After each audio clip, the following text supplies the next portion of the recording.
Hey everybody, it's Mitch, and welcome to my next video. Today, we're going to be talking about domains. That's basically what we're going to be doing today, is we're just going to talk about the various aspects of cleric domains. So we're going to talk about things like granted powers. We're going to talk about things like the bonus spells that they get. We're going to talk about things, just basically everything out there related to domains, things that you can do to swap domains out for potentially as well. So let's just start talking about it. So domains, there's something that clerics get. It's very much a cleric thing. There are ways for non-clerics to get these, sure, but for the most part, it's something clerics get two of that are related to their deity. There are ways for them to get more than two. There's not exactly a hard limit on that I'm aware of. You can just keep finding more prestige classes that give you extra domains to a point. There probably is some hard limit of like the maximum you can get, but still. Anyways, they get one of the main things they give is they'll give you a power. Each power is different, and you get all the powers of all the domains that you have. The granted powers can be quite nice, like the sun's power gives you greater turning, which greater turning makes it so that any undead that you turn, you destroy, instead of just the ones that are 10 HD lower than your effective cleric level after your turn result. So basically, it's like just extra powerful.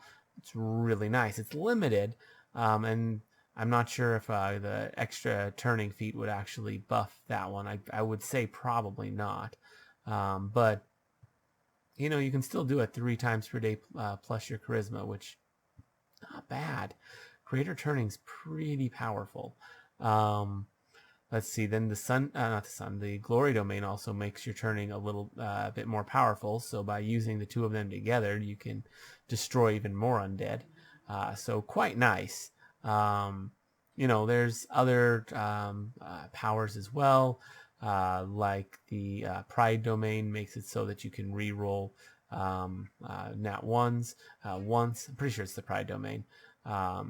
There's various different ones that do that. Some will let you, I'm pretty sure there's domains that will let you turn planar creatures. So like you can turn like earth elementals and fire elementals and water or basically all the elementals. And generally by turning one, you can also rebuke the opposite kind. So if you can turn fire elementals, you can generally rebuke water elementals. So kind of cool. Yeah.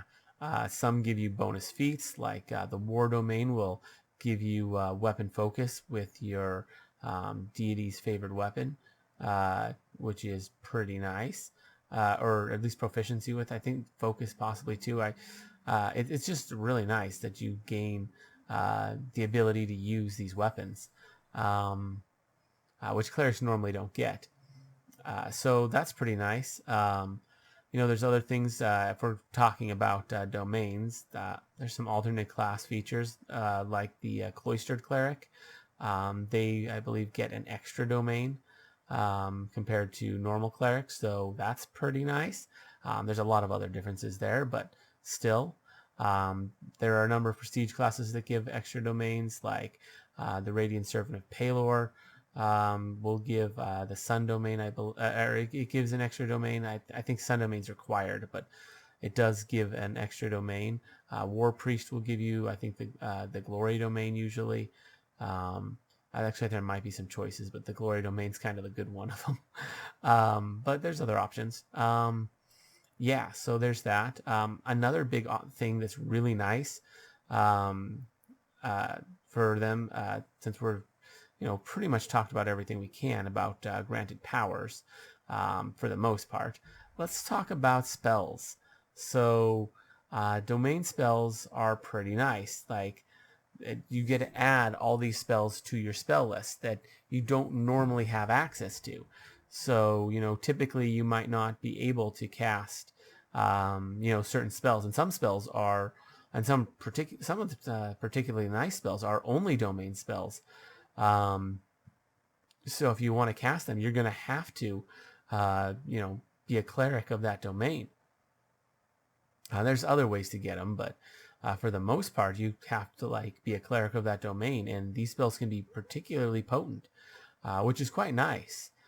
So being able to access these, I believe you still can only cast those as your bonus domain spell, or maybe you can cast them as a regular spell. I'm not sure on that, but either way, that's pretty nice being able to have access to these spells and be able to cast them. It's quite the potent deal. Now, and there's I could go deep into that one, but there's basically there's so many different domains that you can pick, and there's so many different spells. So you're just gonna have to look into that. Definitely check out more than just the player's handbook, because there are a ton of other domains.